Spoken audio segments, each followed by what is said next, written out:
China es el país número uno hoy en 5G, en inteligencia artificial y sus usos aplicados, en robótica, en automatización. No ha trabajado las industrias culturales, pero la batalla de haber conquistado al ámbito empresarial ya lo hizo. Hay, digamos, todo un modelo que incorpora la ciencia que va haciendo que China un poco gane hoy esto. Poder producir en un volumen y en un costo que le hace que sea muy competitivo. Sí, digamos que para uso diario seguimos siendo una economía bimonetaria, dólar-peso, pero a Sí. nivel comercial eso ya no cambió totalmente. Bueno, no, todavía no están todas las herramientas. Todavía faltan normativas para que se puedan hacer todo tipo de intercambios. Los contrapartes chinos nos dicen todo el tiempo: no les compramos más a ustedes por las retenciones, que nosotros tenemos históricamente otro modelo de desarrollo, otro modelo de país, mientras que Chile no produce, no tiene una industria nacional prácticamente en ningún insumo, y entonces se ha desarrollado como exportador de materias primas. Sin embargo, Chile no tiene déficit de balanza comercial, como tampoco tiene Brasil, y nosotros sí.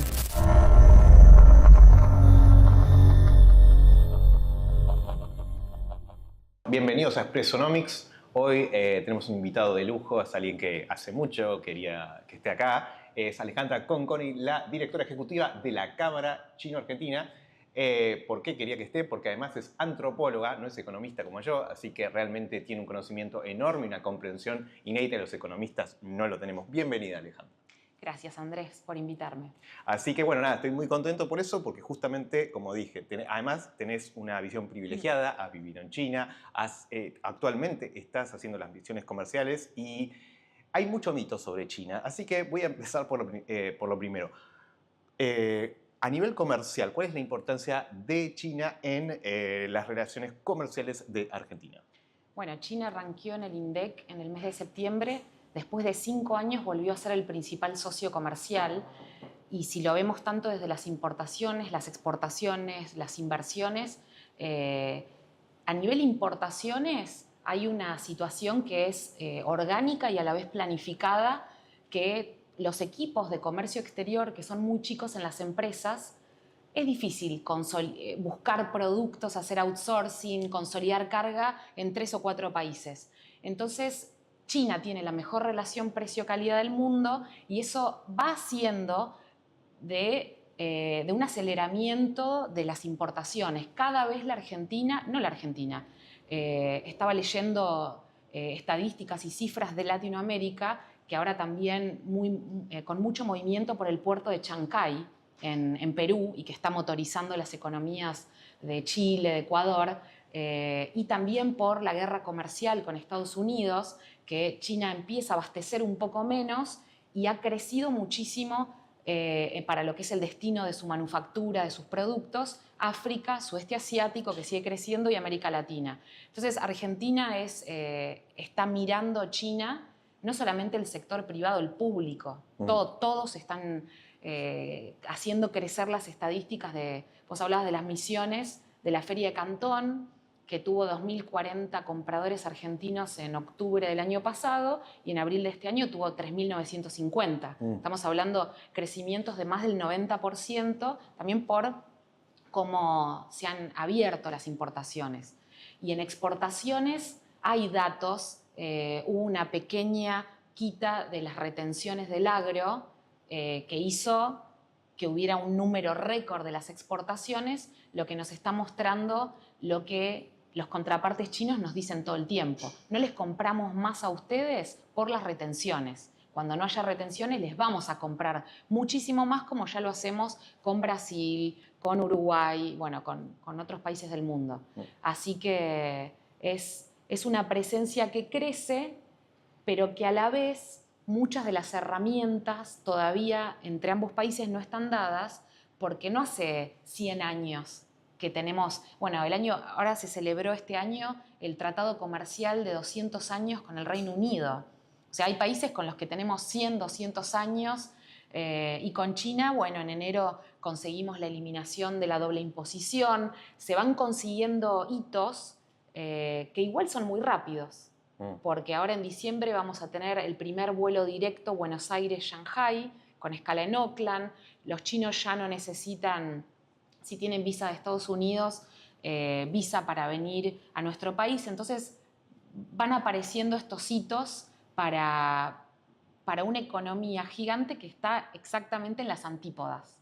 O sea, les exportamos un montón, o sea, tiene el impacto de China en nuestra balanza de pago, es muy importante, y también la inversión china, sobre todo para las economías regionales. Estoy hablando de oro, litio, empresas de minería. Así es. ¿Cuál es el volumen de las inversiones y cuáles son los sectores y regiones que son, de alguna forma van a ser beneficiados o están esperando que las inversiones para el desarrollo? Las inversiones chinas empiezan con fuerza en el año 2010. Hubo una ventana entre el 2010 y 2017 donde vemos la compra de territorios, de empresas activos de petróleo y gas, minería de oro, inversiones importantes en banca, telecomunicaciones, en agronegocios. Recordemos la compra de COFCO, de lo que era Nidera, Grupo Noble, después Syngenta. Entonces realmente está en todas las industrias y recién en el año 2018 empieza esta nueva ola que vos decís que es del litio, que es un recurso súper estratégico para la cadena de valor de China, de baterías. Y ahí empiezan en el 2018 ya en Catamarca, Salta y Jujuy, en estas 3 provincias, y ahí estamos hablando de inversiones de miles de millones de dólares. O sea, ya es costo hundido, o sea, ya lo van a tener que hacer. Bueno, ya están en fase de exportación, que es el caso de Exar, Mariana en Salta entra en producción, o sea, hay algunas, Xinjiang en Perico, Parque Industrial de Jujuy, está abriendo ahora una planta de insumos esenciales para el litio, o sea, algunos están en fase constructiva, otros están comenzando ahora las inversiones, que son anuncios públicos. Inversiones va a haber en el año que viene de más de entre 2.000 y 3.000 millones de dólares solo para el litio entre Salta y Catamarca. Acá quiero que te dirijas a la gente que tiene pymes, que están importando o incluso que están buscando exportar, porque sé que las pymes se benefician mucho del comercio con China y sé que hay un montón de, por ahora, trabas a resolver. ¿Cuáles son las oportunidades que ahora quizás una pyme por desconocimiento no está aprovechando? ¿Y cuáles son las cosas que deberían destrabarse o que se van a destrabar, esperemos pronto?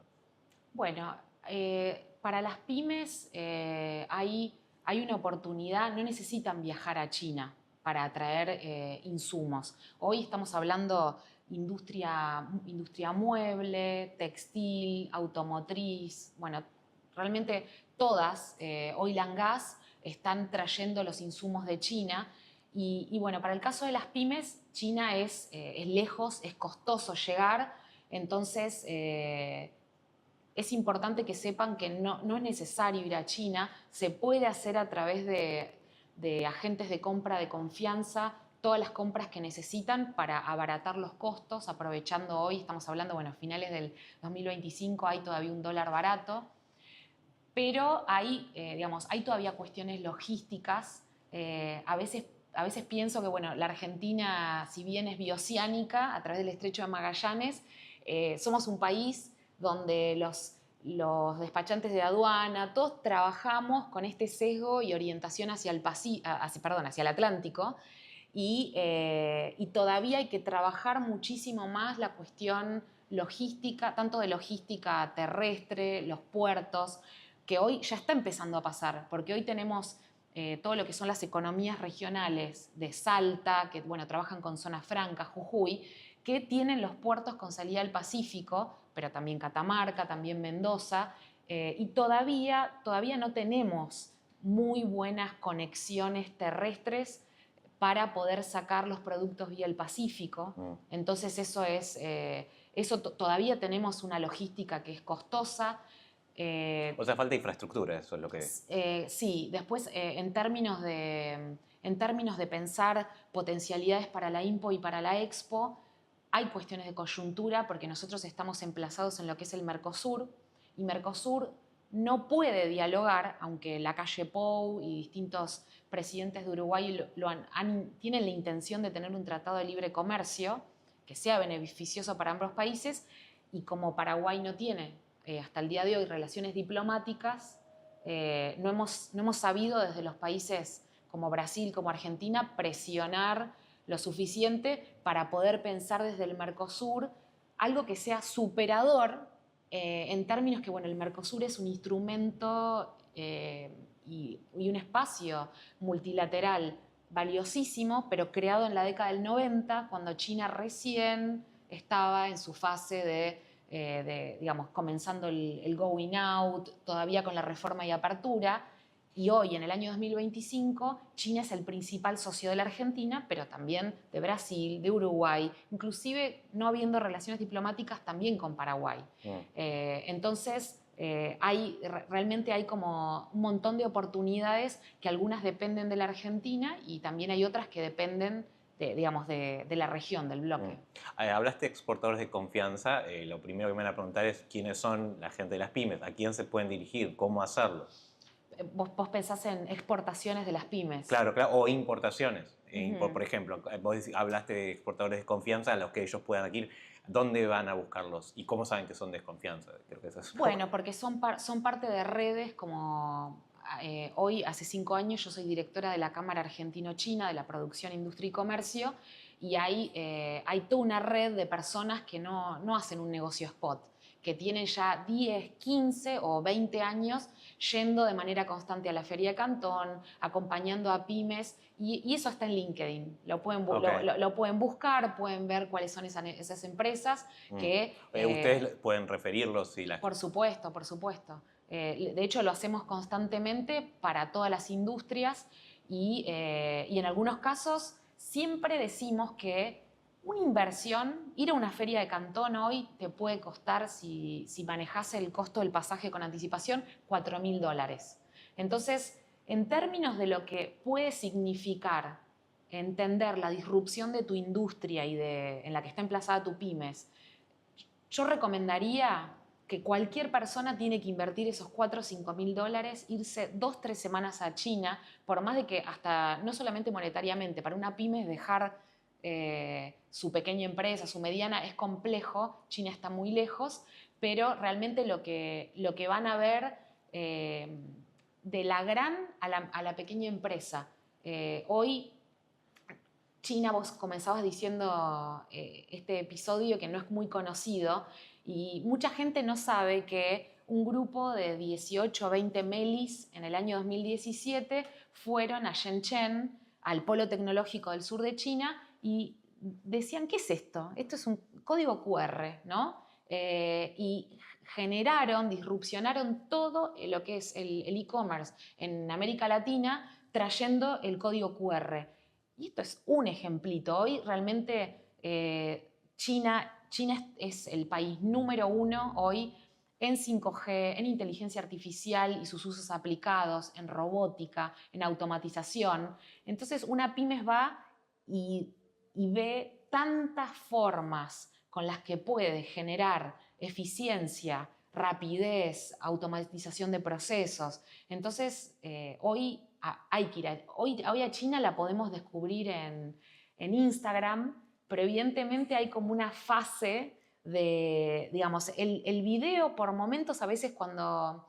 A mí me aparecen todo el tiempo videos de la ciudad de Chongqing, por ejemplo. Estamos hablando al lado de la provincia de Sichuan, una sola ciudad china que tiene 36 millones de habitantes. O sea, 75% de la población argentina. Y vos ves los videos y es tan modernista y futurista que tal vez la gente no lo cree. Entonces, hoy, justo esta semana, un socio de la Cámara presentó un estudio de opinión pública de cómo la población argentina ve a China y un poco discutíamos que China todavía no ha trabajado las industrias culturales de ninguna manera como Estados Unidos, pero tampoco como Corea del Sur. Sí. Pero la batalla cultural de haber conquistado al ámbito empresarial ya lo hizo. Porque realmente las últimas ediciones de la Feria de Cantón generaron tanta resonancia en las provincias argentinas que este número solo crece y bueno, y ya hay un boca en boca que hace que hoy todo el mundo ya está queriendo ir y hacer negocios.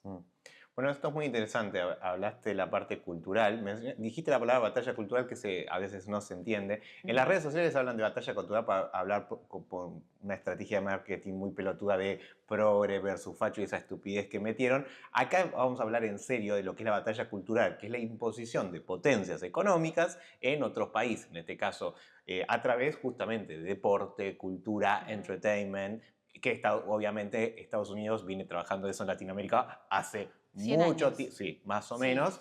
Nosotros, bueno, si hablamos de cine sobre todo, están todos, yo siempre digo, los influencers colgados ahí de Disney y todos esos. Sí. Pero lo cierto es que hay una trampa, porque eso es más, es cierto que hay una presencia, pero hay una apariencia. Y vos me decís, bueno, pero todo lo que venimos hablando hasta ahora, decís, bueno, pero el negocio, la economía, la parte, digamos, física, o sea, está más por el lado de China. Entonces, hay como un desfasaje entre lo que, no sé si llamarlo espejismo, pero hay un espejismo, una impresión de que, bueno, sí, seguimos, digamos, inmersos en la cultura norteamericana o, bueno, chupando las medias, diría yo, pero Seguimos. pero en lo práctico, la influencia de China es mucho más importante, porque, a ver, es en el día a día.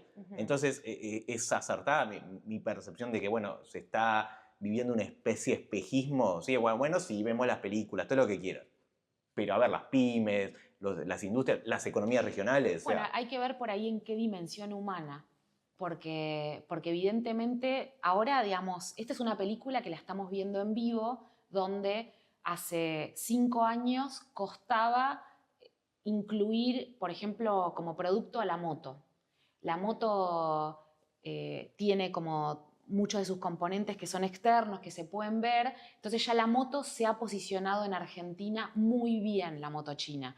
Y si teníamos esta charla en el año 2024, todavía había ruido porque también Argentina es un país que en muchas cosas va años más atrás, inclusive que otros países de la región, y si nosotros cruzamos a Montevideo, Santiago de Chile, el parque automotor de nuestras capitales vecinas es mucho más avanzado y diverso.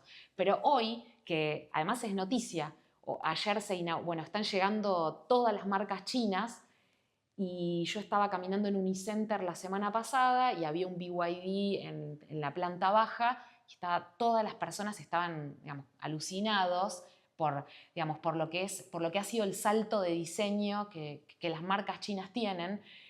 Y la verdad que para mí es como impactante la película, porque eso es algo que en un capítulo de mi tesis de antropología de maestría, yo arranco contando cómo yo conozco Sinopec, que fue un cliente mío de empresa petrolera. Me acuerdo la primera vez que voy a verlos a Puerto Madero. Llego a Puerto Madero, año 2011. Nadie sabía en el año 2011 una marca, vos decís una marca china, cualquiera, no se sabía. En el 2017 le voy a hacer una entrevista, solo 6 años después, y ya todos en Argentina sabían que era Huawei, que era Cherry, pero vos vas dando estos saltos que por ahí son de 5 años y ya Xiaomi, Hisense, Midea, digamos, ya son... yo tengo un Xiaomi. Claro, claro, o sea, y lo mismo para cada producto, porque ya vos una persona la parabas en la calle y le decís, decime 5 marcas de auto chinas hace 5 años, y probablemente no sabía, y hoy por ahí ya te dicen 8, ¿no? Bueno, y Bike, ¿no? Muchas más. Entonces, la verdad que es un buen punto el que vos decís de que China está conquistando a través del producto. Y de la industria y de la inversión, porque sí, pero ahí, digamos, hay cuestiones que ahí también, más desde mi sombrero como antropóloga, a mí me tocó trabajar mucho en las economías provinciales. Yo hice mi trabajo de campo en Santa Cruz, pero encontré así como hay cuestiones que con los NICs, ¿no? Los nacidos y criados en la Patagonia, son, por ejemplo, a mí un día me acuerdo, caminaba por Caleta Olivia, me acerco a la oficina de turismo y me señala y me dice, bueno, ¿ves esa estatua que está ahí? Esa es la estatua del obrero petrolero, mirando al norte nos recuerda que los recursos salen de Santa Cruz y se van para el norte, me dice. Hoy se van para muchos lados. Pero a mí me pareció como interesante encontrar, digamos, en el campo empírico, toda esta cuestión, y a veces me lo decían operadores petroleros, me dicen, no, yo no quiero una empresa extranjera. No solo que había una reticencia con las empresas chinas, en general, en el interior del país a veces te dicen, no, yo quiero que esté San Antonio, Pecón, que esté una empresa local, lo mismo en otras provincias del país, donde hay una...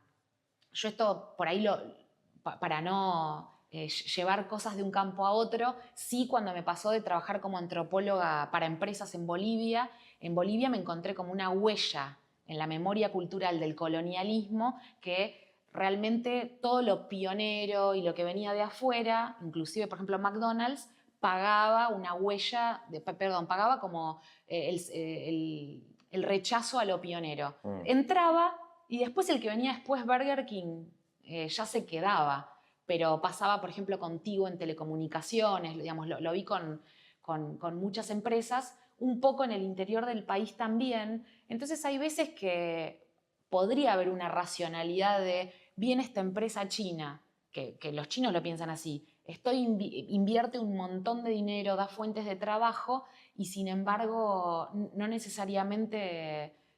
a veces hay fricciones. Y hay fricciones porque el origen digamos, de esos, al final, en el territorio, en la empresa, digamos, no son solo decisiones de multinacionales, son personas de carne y hueso que nacieron en una provincia de China versus otro que nació en Catamarca, etcétera, en Mendoza, y tienen sentidos, prácticas laborales, que podríamos estar hablando horas, pero por ejemplo la manera de hacer ingeniería, de hacer un plano, las leyes con respecto por ejemplo, a temas de seguridad, digamos, todos son un montón de dimensiones que son distintas y entonces imagínate que nos peleamos con compañeros de trabajo que nacieron, no sé, en el mismo barrio de Buenos Aires, que tenemos los mismos sentidos, las mismas prácticas. Ahí entonces las fricciones y la distancia cultural es grande. Sí, sí, lo recuerdo cuando estaba... temas. No, pero yo me acuerdo cuando trabajaba en Huawei. Igual jugábamos al fútbol, hacíamos siempre Argentina versus China. Que es buenísimo. Sí, pero nos cagaban a patadas, me acuerdo. Sí, pero jugaban bien, o sea, realmente habían mejorado mucho y eso no nos sorprendía. Nosotros estábamos un poco, entonces teníamos que meterlo, pero era muy divertido esa parte. De hecho, para mí fue una experiencia interesante. Además aprendí a cocinar y... Ni yao che, ¿lo dije bien? Puedes, si quieres comer eso. Ok, ni yao chi. Ahí está. Sí, ahí. Tengo que hablar el tema de los tonos. Pero bueno, sí. Para relajar un poco. No, me pareció muy interesante también el tema el tema cultural, porque hay mucha ignorancia sobre... Vos me habías contado que la principal estrella pop de China es una chica trans, ¿no? No. O algo así. No. Eso creo que es una charla que tuvimos donde yo te contaba como ejemplos concretos sí. También de la distancia con la que Occidente, Latinoamérica o Argentina, a veces imaginamos una China que muy conservadora, muy seria, donde no estarían pasando en las grandes capitales chinas los mismos fenómenos LGTB, con particularidades chinas, como dice siempre el refrán. Pero claro, yo te comentaba digamos, de esta como ópera que está en China, Xing, que es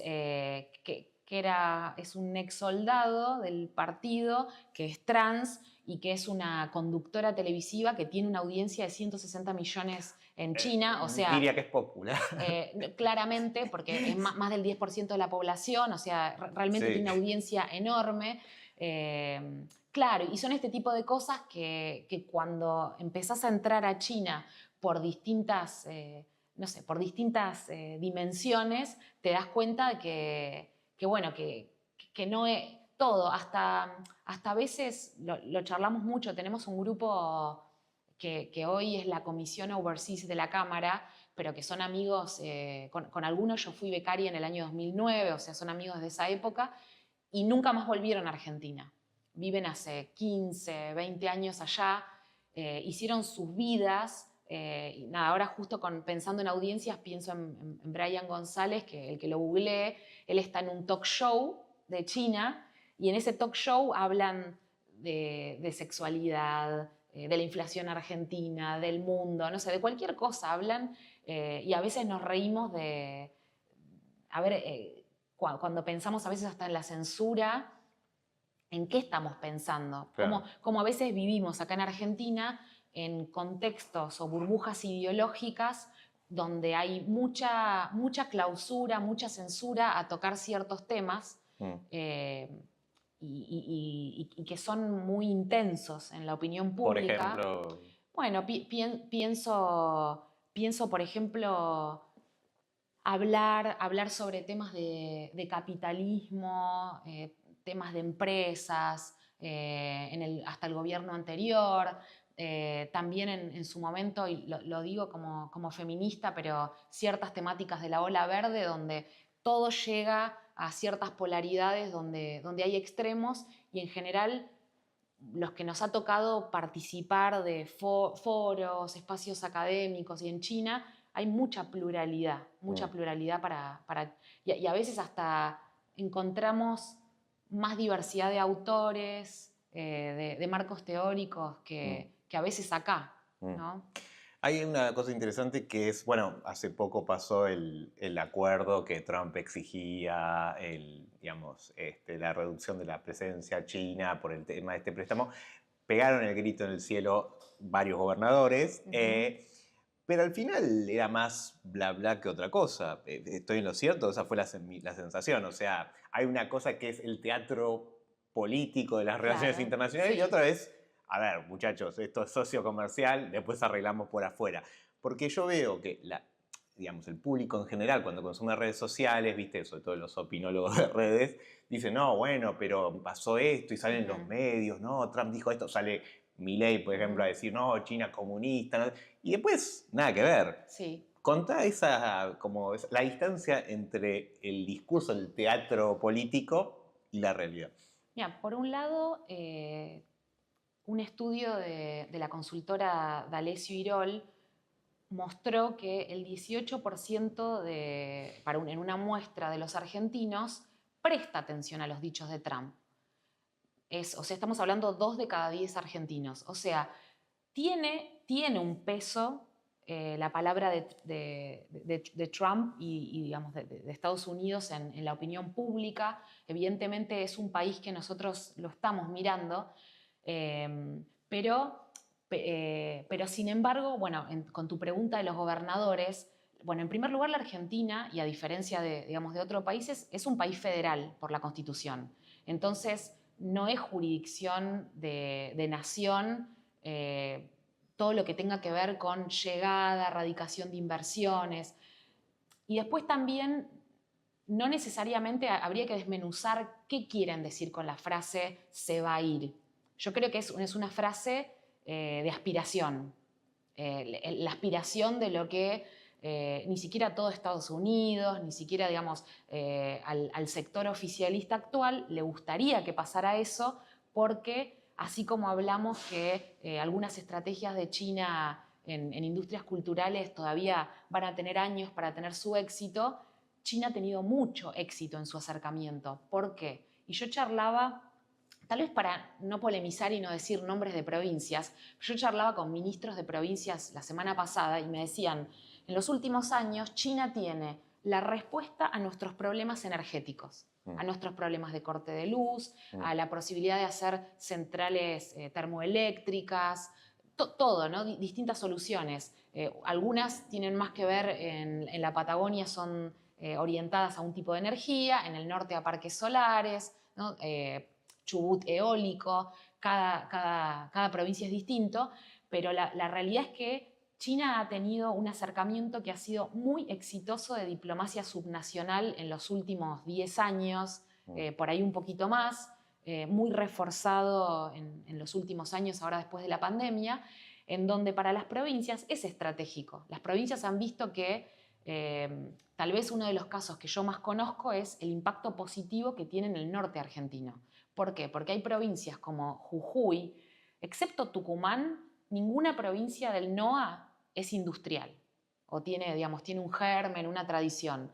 Entonces, pensar que empresas han tenido que irse al Parque Industrial de Perico, porque el Parque Industrial de Güemes en Salta ya no tenía más capacidad, ¿no? Están a tope, pero porque vos vas recorriendo en Güemes, no solo, también tenés POSCO, que son inversiones coreanas, pero lo chino es muy importante y ha sido lo que ha motorizado a que, digamos, va derramando distinto en las distintas clases sociales de la población, pero en las élites de las provincias han tenido que salir a hacer los campamentos mineros, a proveer de todos los insumos de la construcción, las máquinas, real estate, servicios como recursos humanos, catering.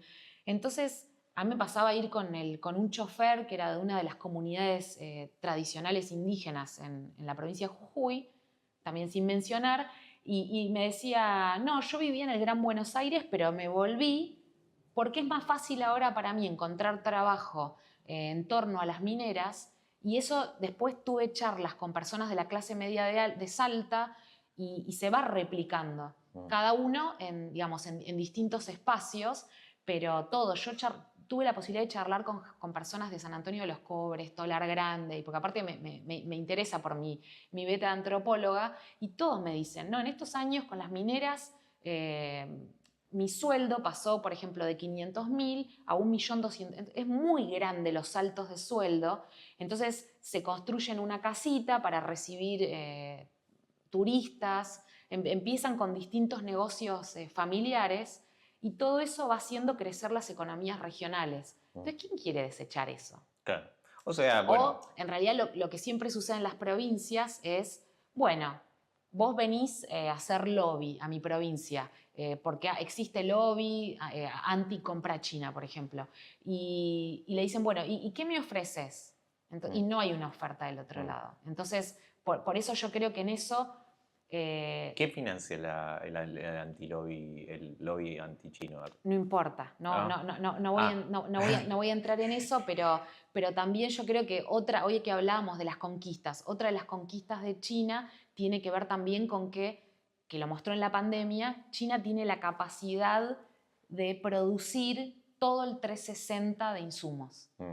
Prácticamente, ¿no? Y además lo que no produce lo desarrolla porque parte del modelo industrial chino, que es el modelo de BYD, el modelo de las fábricas de batería de litio, son niveles de inversión en ciencia y tecnología enormes que Occidente no invierte en esas proporciones. Entonces todo eso lo está preparando para los saltos de hoy y los saltos del futuro, que por ahí a mí me impacta. Yo estuve hace 10 días atrás en una de las fábricas de batería de litio más grandes del mundo, pero en marzo había estado en una de robots, y cualquier fábrica que visitas la vas recorriendo y en una parte está como la cartelera de los PhD. Y entonces tenés a todos los PhD que trabajan en la empresa, de qué universidad vienen, en qué son buenos. Entonces hay, digamos, todo un modelo que incorpora la ciencia que va haciendo que China un poco gane hoy esto. Poder producir en un volumen y en un costo que le hace que sea muy competitivo. Si puedes explicar con palabras por ahí simples, ¿qué es el SWAT chino y cuál fue el impacto en lo que es la situación monetaria de reserva del Banco Central, y cuál es ahora cómo ha evolucionado la influencia del yuan dentro de lo que son nuestras, llamémosle, canasta de monedas? Sí. Bueno, el swap es un acuerdo que se hace entre los bancos centrales de Argentina, se hace en la época de Redrado, en el año 2009, entre el Banco Central de Argentina con el Banco de China, con reservas que han sido muy importantes para capitalizar a la Argentina, y que por ahí lo que a veces tiende a la confusión es que en época de Sergio Massa como ministro de Economía se activó un tramo de 5.500 millones de dólares, que fue un tramo que se activó y que por lo tanto lo perdimos digamos, de las reservas totales que tenía la Argentina, para pagar en su momento las importaciones. Importaciones no solamente hubo importaciones con yuanes que se pagaban, muchas que venían con origen de China, pero no solamente, fue para pago de importaciones. Entonces, hoy es, en definitiva, y bueno, y acá el economista sos vos, pero es una herramienta financiera muy importante y que por ahí lo que desde los equipos técnicos de la Cámara lo que vemos interesante es el componente histórico y de poder, ¿no? Hegemónico. Por un lado, que las monedas han fluctuado, como economista vos lo sabés. Sí, digamos que para uso diario seguimos siendo una economía bimonetaria, dólar-peso, pero a Sí. nivel comercial eso ya no, cambió totalmente. Bueno, no, todavía no están todas las herramientas. Por ejemplo, banca minorista, vos y yo todavía no podemos abrir una cuenta. Podemos abrir cuentas en dólares, pero no en yuanes. Las empresas, algunas las han abierto para banca corporativa, pero todavía faltan normativas para que se puedan hacer todo tipo de intercambios. Y el swap, de alguna manera, en algún momento es un acuerdo que cuando se vence, se tienen que... ¿Cuándo se vence? El año que viene. Bueno, el año que viene se vence el tramo también del préstamo, que fue estos 5.500. Así que tenemos a finales de junio ya vencimientos. O sea, tenemos, la economía china y la moneda yuan que tiene un impacto cada vez mayor, podríamos decir. En el mundo sí. ¿Y en Argentina? Sí. Bueno, en Argentina todavía no tanto, porque en eso, bueno, si bien hay dos bancos chinos que son importantes, todavía más allá de esta ventana, donde todo lo que eran, por ejemplo, insumos, todo lo que eran insumos para electrónicos que se hacen en Tierra del Fuego, durante el gobierno anterior, muchísimo se pagó con yuanes, o sea que fue un momento positivo, pero hoy no se están haciendo tantas transacciones. Pero, por ejemplo, BHP, la australiana, sí comunicó que parte de sus transacciones comerciales, ¿por qué? Y esto tiene que ver también con que, bueno, un poco China irradia las transacciones que China hace con Corea del Sur, con Japón, con países del sudeste asiático, ya las está haciendo preponderantemente, digamos, esto es algo en crecimiento. Y bueno, Australia es un poco el occidente asiático, digamos, porque... En nuestro espejo, si las cosas hubiesen salido bien para Argentina, siempre se la compara Australia-Argentina. Yo quería hacerte una pregunta más de Sí, pero ellos también, a ver, ellos están en el... Hoy cuando te hacía el chiste de que nosotros tenemos este sesgo atlántico y somos bioceánicos, pero en realidad nosotros nacimos, tal vez hoy, hoy la locomotora del crecimiento económico, que es Asia, vemos que de golpe Chile, que en la década del 90 con una estrategia empezaron a mirar y hoy tienen tratado de libre comercio con más de 40 países, con APEC, con ASEAN, que es valiosísimo, hoy Chile tiene estos negocios disruptivos, no solamente cobre, sino también por las cerezas, que cuando uno ve una estadística, lo que crecieron en estos 3 años y otros más, y bueno, y tienen que ver con estar ahí, ¿no? Y bueno, y Australia también. Australia está a unas muy pocas... Australia es el occidente cultural que tienen, ya no tanto, pero que tiene China. Por eso tantos estudiantes asiáticos van a Australia, entonces la geografía incide. Ahora, en cuanto a lo cultural, y esto es por ahí, ahí sí quiero apelar a tu opinión como antropóloga, quizás... ¿Por qué Argentina? No solo en lo económico, pero también incluyéndolo, sino en lo cultural, siempre venimos un paso atrás en la relación con otros países de Latinoamérica o en general. ¿Por qué crees que se debe a eso? Bueno, creo que hoy hace un rato charlábamos que el pasto del vecino siempre es más verde, porque yo charlaba hace poquito en el China LAC en China, tuve con mis pares de la Cámara Ecuatoriana China, Colombo China, etc. Y de golpe, cuando otros países de la región nos miran, dicen, ay, ustedes son el único que tienen vuelo directo, ¿no? Claro. Entonces, realmente hay un montón por construir. Sí, tal vez, por ejemplo, algo que sí tienen nuestros países vecinos, y es que tienen agencias de internacionalización de sus exportaciones con oficinas en el extranjero. Argentina, excepto sus embajadas, no tiene un pro Chile, un pro Colombia, que sí son agencias dotadas de muchísimo presupuesto, con enormes campañas de marca país. Entonces, bueno, y eso incide en su oferta exportable. ¿Y por qué acá todavía no se han desarrollado? Bueno, eso ha tenido que ver más con que nosotros tenemos históricamente otro modelo de desarrollo, otro modelo de país, donde se ha discutido mucho tener una industria que abastezca a lo nacional. Entonces, mientras que Chile no produce, no tiene una industria nacional prácticamente en ningún insumo, y entonces se ha desarrollado como exportador de materias primas, y sin embargo Chile no tiene déficit de balanza comercial, como tampoco tiene Brasil, como tampoco tienen, digamos, y nosotros sí. Y bueno, porque el tema son las importaciones de insumos para la industria. Ahora, mientras se mantenga el peso más o menos apreciado, todo bien, pero llega a haber una devaluación y, o sea, puede generar un proceso inflacionario por costos. ¿Eso no sería válido afirmar una cosa así? Digo, porque ¿cuál es la dependencia nuestra? O mismo el yuan, ¿qué pasa si el yuan se aprecia demasiado? Mira, el yuan no ha tenido grandes modificaciones. Yo creo que cuando yo llegué a China por primera vez en el 2009, me acuerdo que el peso estaba 4 en relación al dólar y hoy 1.400 y pico. Y el yuan realmente en 16 años ha oscilado muy poco.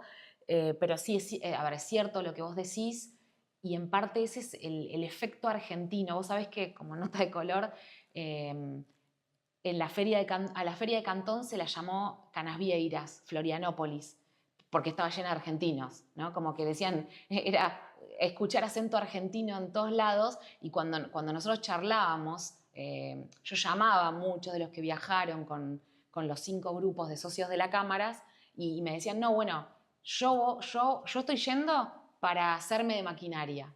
Y algunos decían, no sé si la maquinaria la voy a usar, pero la economía argentina es históricamente tan volátil que yo ya tengo mi máquina y la compré, ¿no? a $1 baratísimo. Sí, es el chiste es que el argentino va al supermercado y cómpralo si está barato. Claro. De hecho, ¿qué te iba a decir? Pasa en todos lados. Pero, ¿qué te iba a decir? Hablando un poco de tu formación, porque vos sos antropóloga, hiciste estudios orientales. Vamos, ¿de dónde nace esta pasión por, digamos... Sí. Háblame de vos, digamos, de tu viaje. Y ahora con el diario del lunes yo puedo atar todos los puntos hacia atrás y veo que, no sé, desde que yo era muy, muy chiquitita, creo que en el jardín de infantes, mis abuelos, yo soy platense de nacimiento, mis abuelos me llevaban a una exposición de Japón en La Plata, pero también por ahí de más grande, un poco más grande, yo estudié un poco árabe. A mí siempre me fascinó la diversidad cultural. Eso, digamos, hoy lo puedo entender.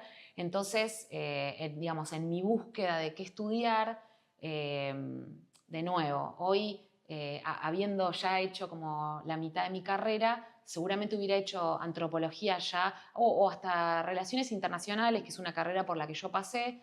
Pero bueno, a mí me gustaba mucho desde el campo empírico, desde lo cualitativo, entender, y tal vez algo que es muy rico, que a mí me encantó en la antropología, siempre se dice, ¿no? Es método, es texto, es como una fusión de cosas donde vos vas con un marco teórico y con un método que es, digamos, es a través del antropólogo y su reflexividad de entender, no es lo mismo que vaya una mujer para ser, digamos, cis, heterosexual al campo, que vaya un varón, que vaya alguien joven, que, por ejemplo, no es lo mismo ir a hacer entrevistas a un espacio chino siendo de Estados Unidos, en el contexto de la guerra comercial, que viniendo de un país periférico. Bueno, entonces todo ese tipo de cosas que a mí me encantó, para mí fue un camino de ida, una vez que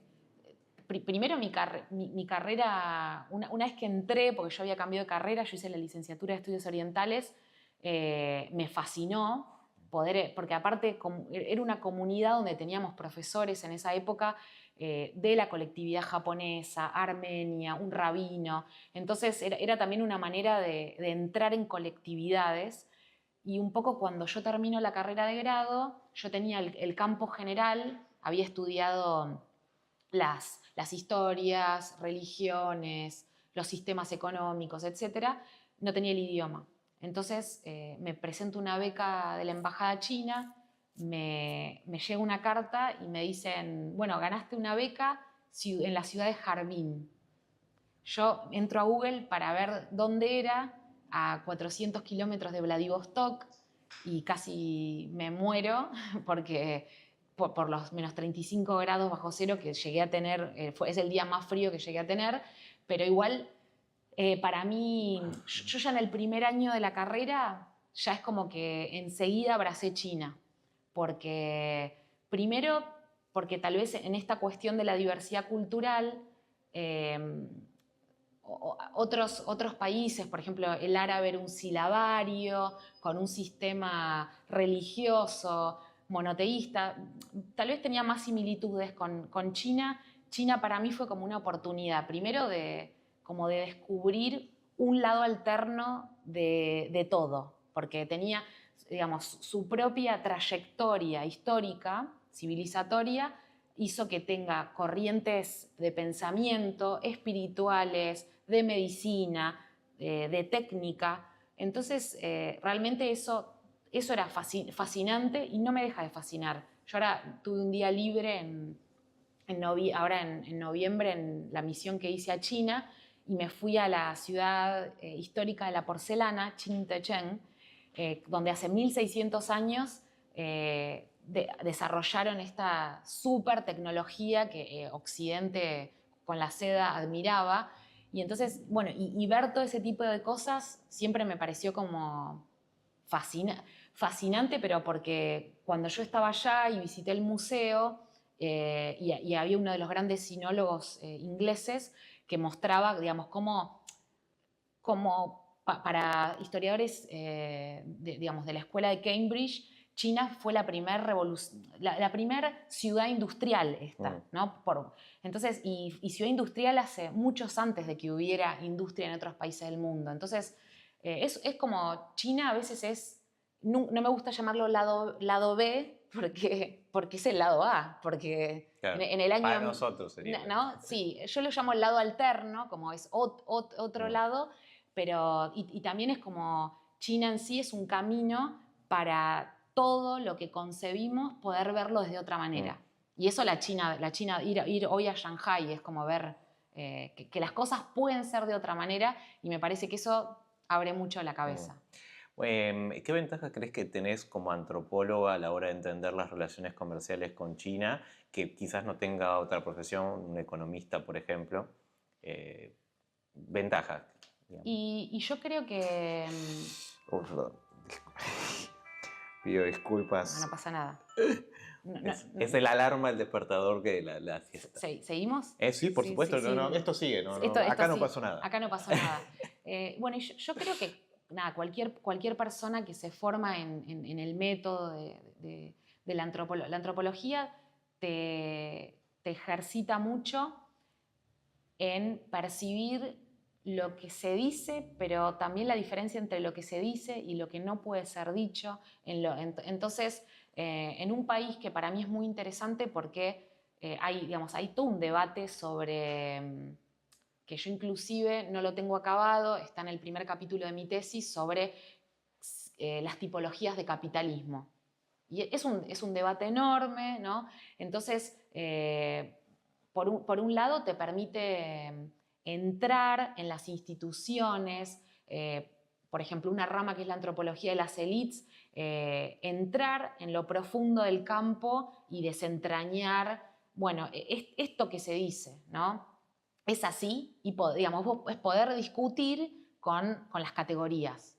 Y entonces, por ejemplo, decir, bueno, es capitalismo de Estado hay convivencia de muchos capitalismos, que también es algo, hay un capitalismo preponderante, eso, no sé, o por ejemplo, agarrar un texto, a mí me pasó de tomar los grandes textos de capitalismo de Estado y dicen, bueno, es un tipo de capitalismo de Estado omnipresente, ¿no? Y jugar con eso. ¿Es omnipresente? Yo en el campo empírico me encuentro, bueno, no es omnipresente.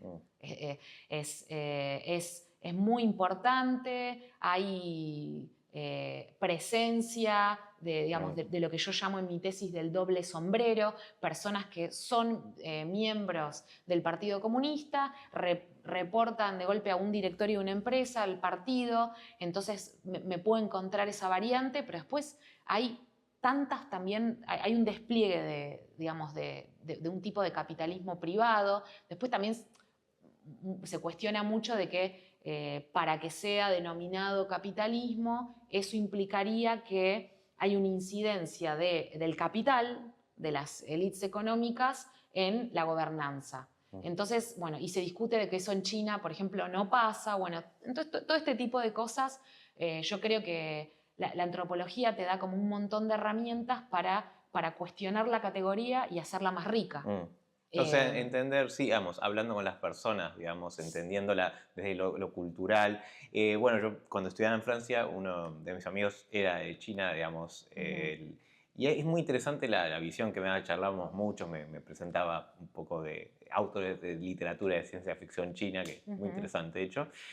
Y él algo que me decía todo el tiempo, me hablaba, y preocupado, ¿no?, del problema del regionalismo. Tienen 40 regiones que hablan idiomas distintos, son culturas distintas, y él decía, hay una tensión fuerte, hay un intento por centralizar. Esto, para entenderlo, él me decía, tenés que entender la historia de China, que tiene 5.000 años, que es una lógica más de imperio, pero no imperio al estilo occidente romano, sino otra. Está bueno porque me hacía la comparación.